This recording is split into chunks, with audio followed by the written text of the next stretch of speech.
Marc se tenait assis à la table du café, le regard perdu dans sa tasse de thé refroidi. En face de lui, son vieil ami Julien se penchait en avant, attentif à chaque mot. « Je crois que je suis en train de perdre la tête, Julien, avoua Marc, en passant une main nerveuse dans ses cheveux ébouriffés. Je ne sais plus qui je suis, ni ce que je ressens vraiment. » Julien le fixa, un mélange de compassion et de curiosité dans les yeux. « Qu'est-ce qui te fait dire ça ? C'est à propos des femmes que tu fréquentes ? » interrogea-t-il doucement.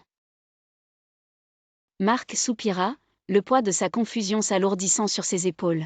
« Oui, exactement. Je me suis toujours dit que j'étais fait pour le polyamour, que mon cœur pouvait aimer plusieurs femmes à la fois sans problème.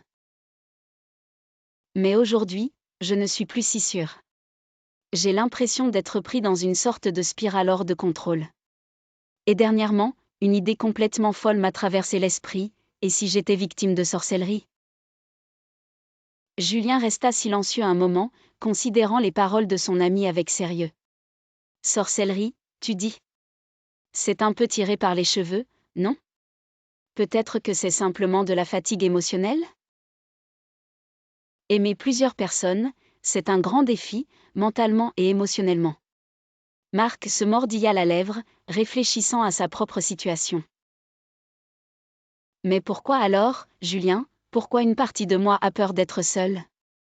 Pourquoi je me jette dans ces relations, comme si je craignais de me retrouver face à moi-même ? Chaque femme représente une échappatoire, un moyen de fuir la solitude. Mais maintenant je sens que je suis perdue entre elles, déboussolée. » Julien hocha la tête, comprenant enfin l'ampleur du désarroi de Marc. « Peut-être, Marc, que le véritable problème est cette crainte de la solitude. Avant de chercher à aimer qui que ce soit, il faudrait peut-être que tu te retrouves toi-même, que tu affrontes cette peur. Rester seul n'est pas synonyme de tristesse.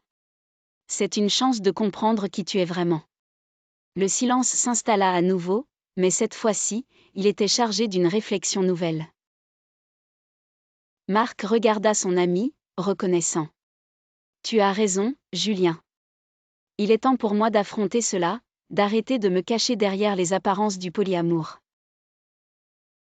Avant de pouvoir aimer vraiment, je dois faire la paix avec moi-même. » Julien sourit doucement, tendant une main réconfortante vers lui.